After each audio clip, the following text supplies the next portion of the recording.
Have you ever been home alone when someone knocks on your door asking to be let in?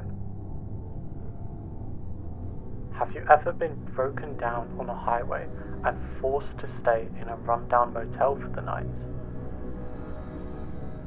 Have you ever been at your house when a crazed ex-girlfriend breaks in?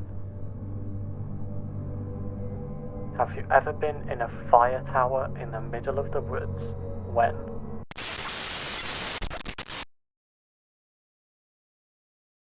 What I just described to you is the premise of the first 4 Fears to Fathom episodes, an indie horror game series. Are those settings relatable to you? Most likely not, but for 4 people, they are unfortunately very real scenarios that they have experienced. The Fears to Fathom games are based on these real life experiences where you can experience the events for yourself.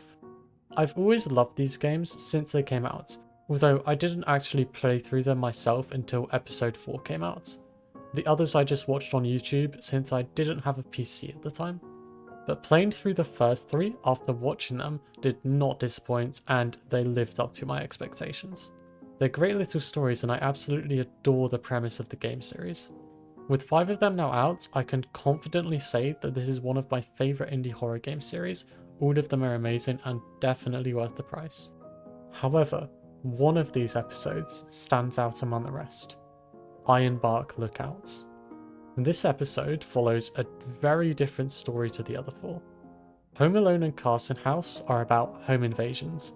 Norwood Hitchhike and Woodbury Getaway are about untrustworthy accommodation hosts. But Ironbark Lookout follows a much different premise. The setting is in a fire tower deep in the woods instead of a more normal, believable location, and the plot follows instead of a more typical real-life horror story. This really enticed me because while yes, the plots are awesome and I appreciate that those stories are much more common, this one actually flips what we thought would be a real-life situation.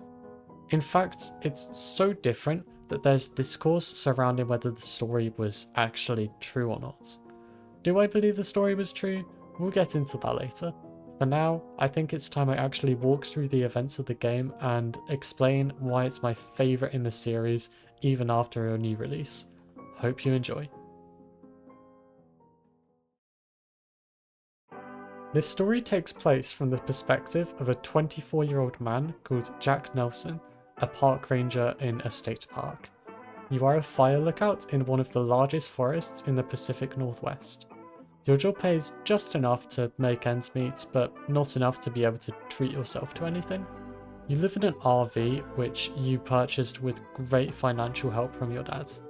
One day you were asked to transfer from one outpost to another, which you didn't mind. It was a small inconvenience since you lived in an RV anyway.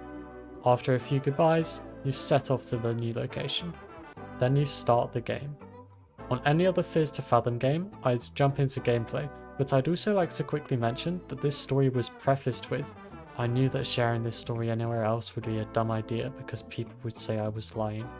This kind of wording has never been used in a Fears to Fathom game before, hinting that we're going to get something a bit more unique out of this story rather than just a more typical home invasion.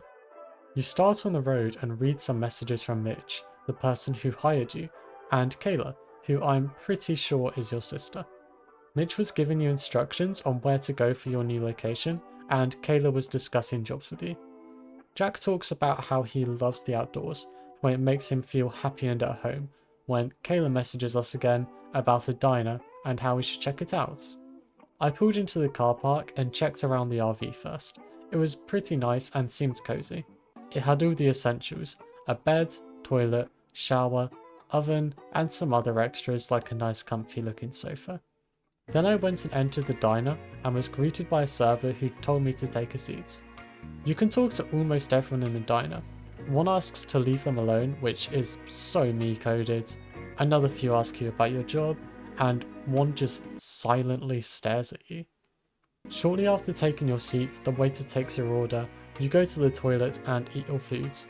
Kayla asks you about it, you say it's good and ask for a casserole recipe she was talking about. Then you finish up, pay the bill, and leave. On my way back to the RV, I talked to a man in the car park who was eating his burger. He talked about his job, you say you're headed to Ironbark, and he asks if you've heard the news. Confused, you ask what the news is, and apparently 3 kids had gone missing a few weeks back. He says no one knows what happened to them. Official reports say they were lost, but people around think something else happened. When he said there was a creature like Bigfoot or Goatman, I dismissed him as a lunatic and was about to walk away until he said that a lot of people go missing there, but not a lot come back.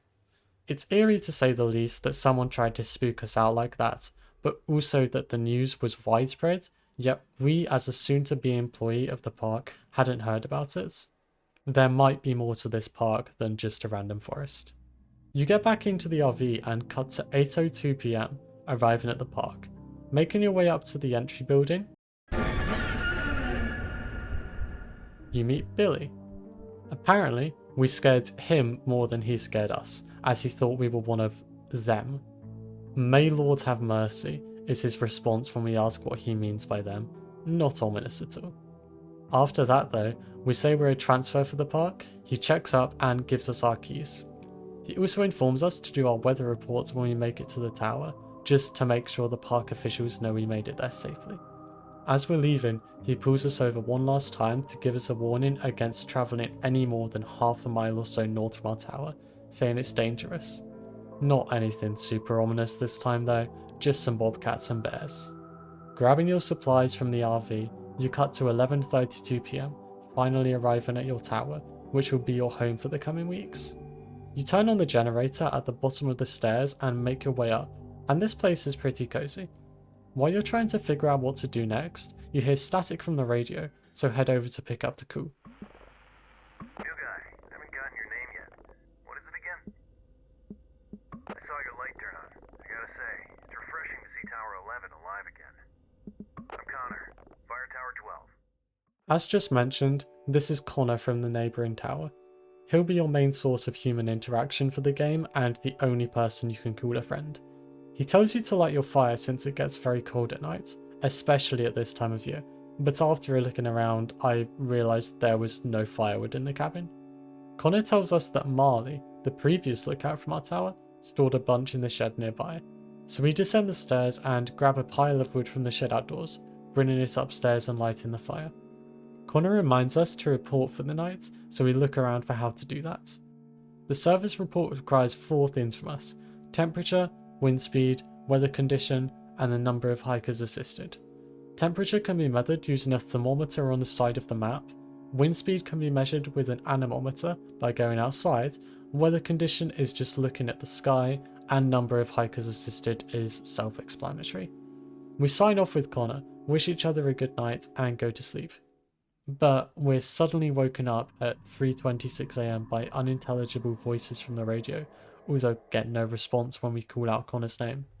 We ignore it and go pee, while Jack talks about how it was somewhat unsettling being out there alone, and how the cabin gave him a strange feeling. We brush past it and go back to sleep, cutting to night 2. Gameplay is resumed while sipping coffee on our balcony at sunset, and this is where I'd like to take a moment to just really appreciate the beauty of this setting. 2 of the 3 last episodes for this game were inside of suburban homes, and the other at a motel, while this one takes place in nature, which already is going to make it look so much prettier. But not only that, it's atop a tower near both a lake and the few mountains, and oh my god, it's so pretty. I could spend hours playing the game if it was just staring from this balcony with no gameplay. They even allow you to take photos and zoom in while birds fly above us as the sun sets. It's so unbelievably breathtaking, to the point it makes me want to become a lookout at a fire tower. Oh, and also, the computer has a few Easter eggs I didn't mention before. A few short videos, including a character voiced by Jacksepticeye, Congratulations! and a whole zombie survival game. There's an achievement for getting 500 or more score in this game, and also one for watching Jacksepticeye's cameo video on employee training for any achievement hunters out there. Resuming gameplay, Connor complains about smoke north of our position. We have a look and report back to Connor, who tells us it's not a registered campsite. He asks to check it out, but remembering what Billy told us before about the dangers, we ask if it's safe to do so. He says it's fine as long as we carry our bear spray and stay alert, so with no other choice to advance gameplay, we turn left and head to the campsite. Gameplay cuts to 8:37 PM, and we make our way to the campsite where the smoke was coming from to tell the campers that they are not allowed.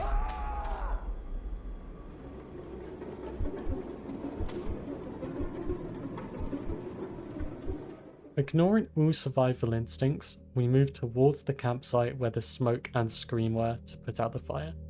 No campers were present though. You also receive all the messages from Kay at once, but attempting to reply won't work since you have no signal. Attempting to pick up a bucket will tell you your hands are full, meaning you have to put down the bear spray, your only defense, to put out the fire. Luckily, nothing bad happens and you can safely fill the buckets with water and put out the fire, but needless to say it's still a tense moment of vulnerability. You head back home while Jack talks about how he felt something was terribly wrong, which he was right about because my game instantly crashed after he said that. After reaching our tower, we report back to Connor and he gets very annoyed that people keep camping without a permit. When mentioning the scream to him, he dismisses it as a red fox since they sound similar to a screaming lady at night, but when you point out that it was a more manly scream, he dismisses it and gives us a little more information about those 3 kids that went missing. Supposedly, the parents of the kids say that a whistle led them off trail and they never came back. People spread rumours about some kind of creature, but obviously those are just rumours.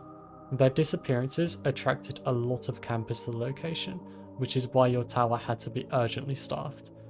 Connor says he'll contact the authorities first thing in the morning. You then report for the night, make a casserole with the recipe Kayla told you about, light your stove, shut your boards, and go to sleep.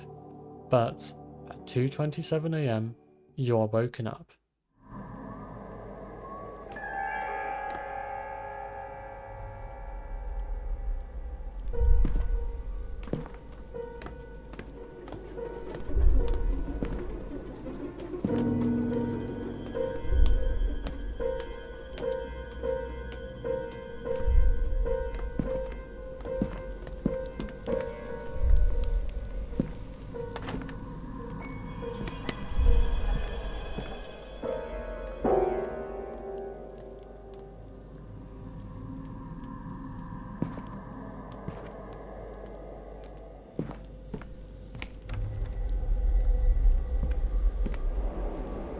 This is where the game starts to get weird, and where I decided that it was my favourite entry thus far.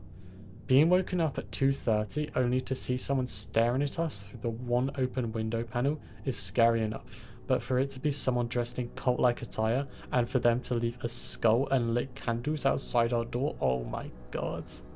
You can also track the cultists walking around the tower by listening to their footsteps, and it's so awkwardly slow because they're crouching to stay hidden as they walk around. You can even see the rough figure through the boards slowly walking around if you pay attention, and the skull lit with candles at the end to top it all off, confirming the enemies of this game to be cultists was so cool. I absolutely adore the concept of a cult in a To Fathom game instead of doing another classic home invasion story, which, don't get me wrong, is fine, but this is such a welcome change of pace.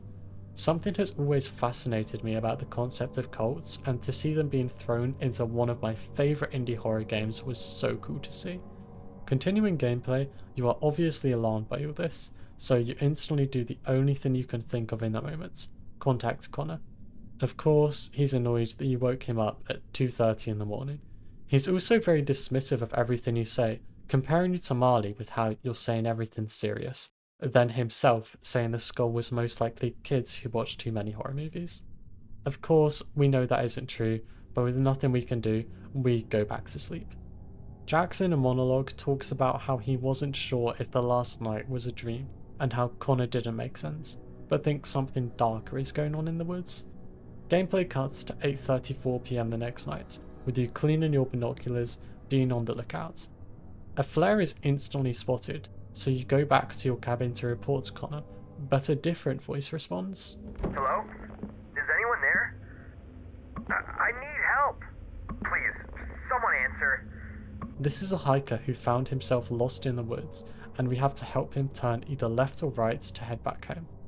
At first you ask him to describe his clothing, any equipment he has, or his location. I'm wearing a red jacket, camo pants, and a green backpack. From there, you can ask him to describe his surroundings, tell us any landmarks he went by, or ask what direction he's facing. After looking at the map for a while, you realise where he is and tell him to turn right. He trusts you, but soon after, you hear this. Does it look familiar? I couldn't have trusted myself with this decision. Thanks for helping me through this.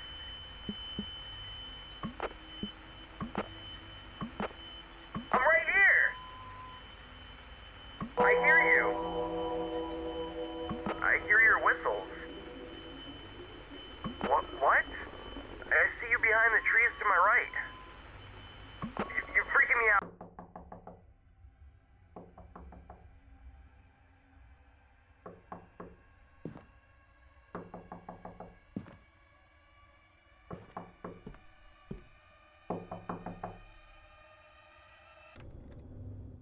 Luckily, it's just Billy at the door, here to give us our tower supplies.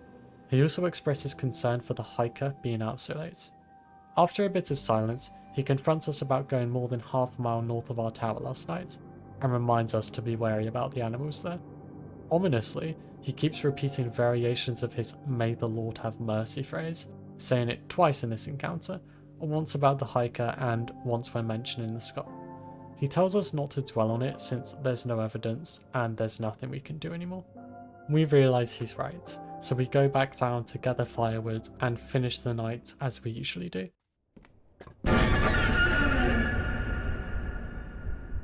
That jump scare got me every time I replayed the game, and about 3 times while rewatching this footage.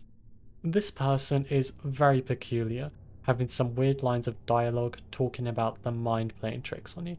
They introduce themselves as Silus, a worker doing some routine maintenance on a nearby tower, who wanted to talk to the new guy that everyone had been talking about.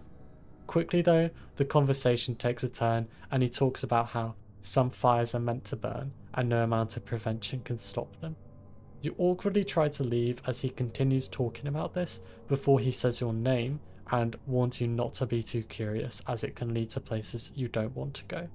I love this encounter just because of how on edge it makes you feel.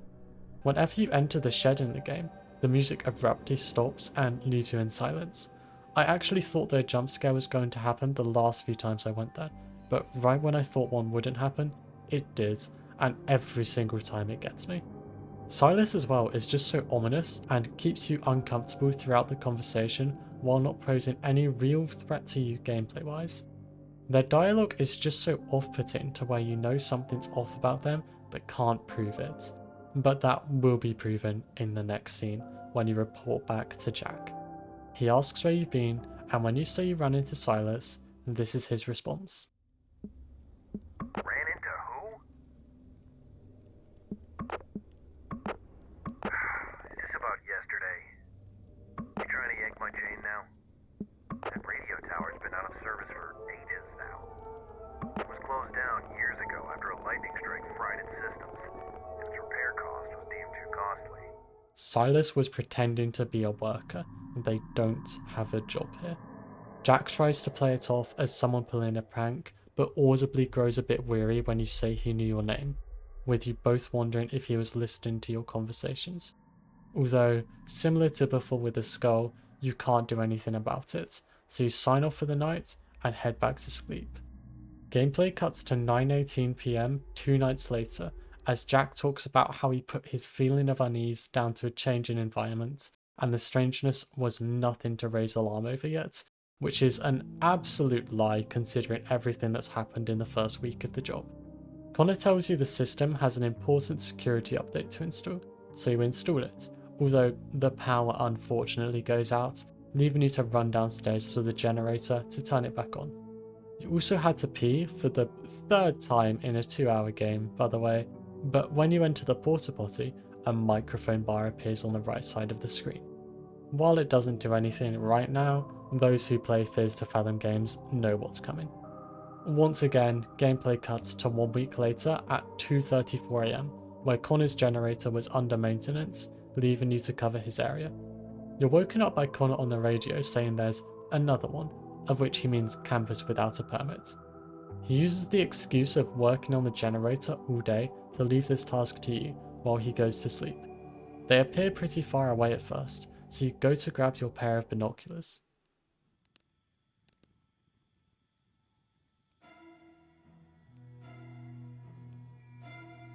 It wasn't campers, it was a cult ritual. Not wanting to make the same mistake as the skull, you decide to take a photo for evidence. Except when you do, the camera flash alerts the cultists and one of them starts running towards your tower, allowing no chance of escape. You hide under your bed, with another microphone bar appearing on the side of the screen. After what felt like forever, the cultist burst down my door and started slowly searching around.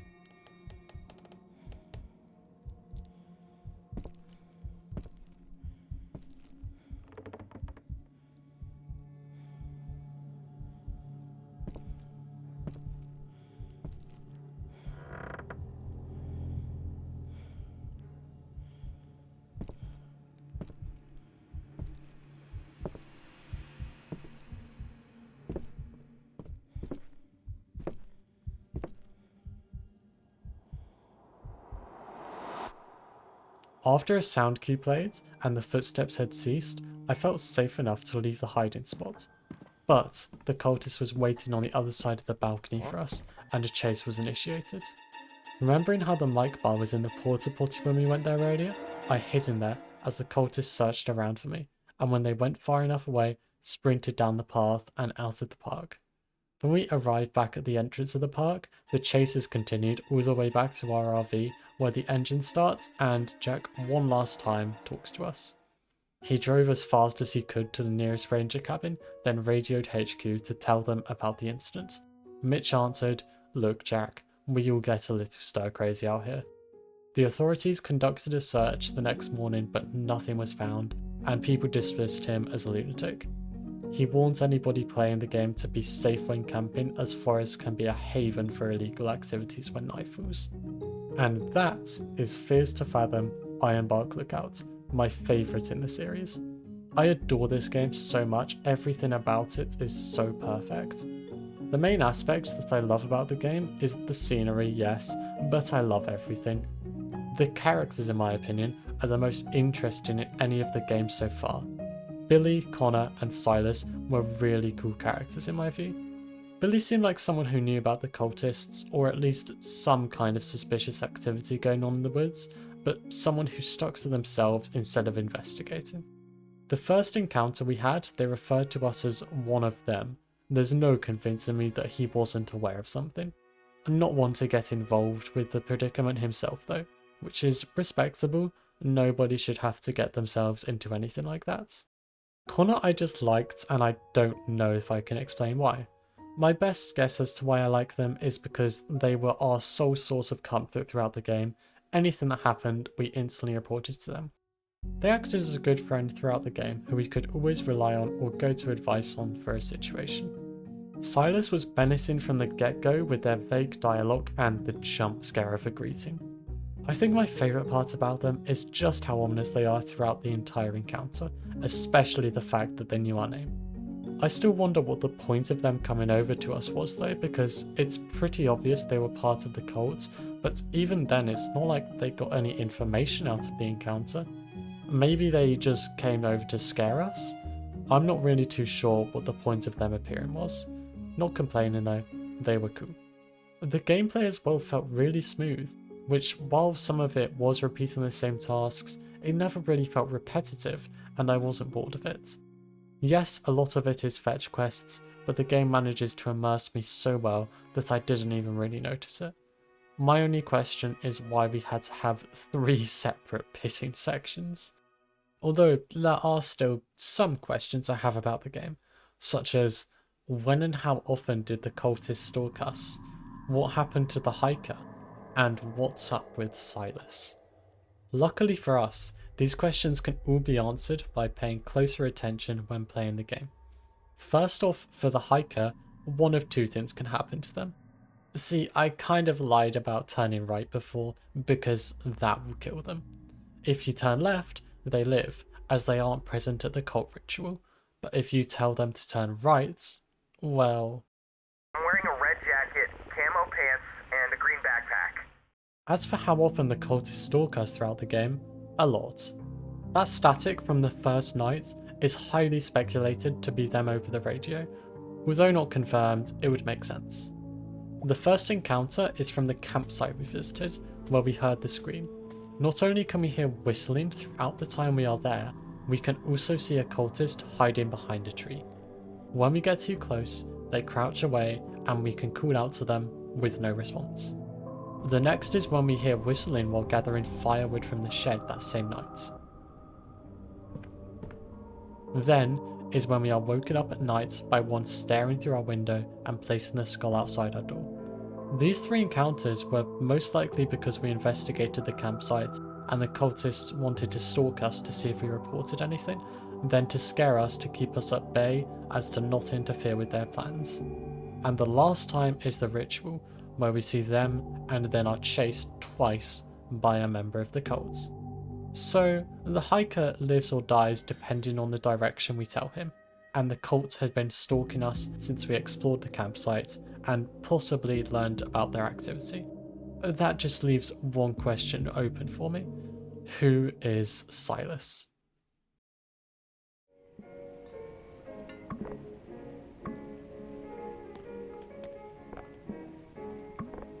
This is Silus, the man at the diner who does nothing but stare at us is Silus, and he has been stalking us since the beginning of the game.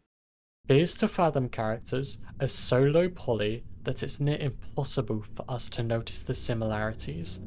This on top of the lighting difference makes it really hard to tell that these two are the same character. But when we put the faces side by side, it becomes increasingly obvious. And no, they don't tailgate us from that diner to the forest. They are hiding inside of our vehicle. When we leave the diner, they are gone, and our bathroom door is mysteriously locked. They broke into the car and hitchhiked a ride with us. And if you aren't convinced, look in the background of the window during this shot of talking to Billy for the first time, and you'll see him walking behind in the same woods, stalking us. If you don't believe me or think this is edited, go back in the video and watch the footage of Billy's introduction. He's there as well.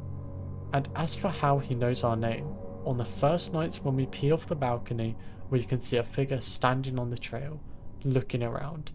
Silus. They followed us back to our radio tower and listened to our conversations with Colin to learn our name. Silus is just as much of a present threat in this game as the cult itself. Now, to address the elephant in the room, I do not believe this game actually happened. The premise of a cult is so far-fetched by itself that if you dismiss the possibility of the game being real just based off the fact that it follows a cult, I wouldn't blame you. But the big nail in the coffin for me was that we took a photo of the cult sacrifice, yet failed to show any officers who were conducting a search or other park rangers. It doesn't make sense to me because that would be concrete evidence that it happened, yet you just didn't show it to anybody? I'm not buying it. But just because I think the game is fake doesn't mean I can't enjoy it. Yes, a big premise of the To Fathom games is that they are based on real life stories submitted by users, but I just really liked this one story to the point it didn't matter if it was real or not. Either way, it was still fun to follow and my favourite of the games. Even with the 5th episode, Woodbury Getaway, being released, I still prefer this one. To Fathom is an awesome indie franchise and I am so glad I have the opportunity to talk about it here on this channel. This is only the plot of one of the current 5 games, and they're all good. The first one is free if you want to use it as a test to see if you like the style of gameplay, then the other ones cost money, all under £10 though. I definitely say they're worth it. I hope you guys enjoyed the video. I'll see you in the next one. Bye.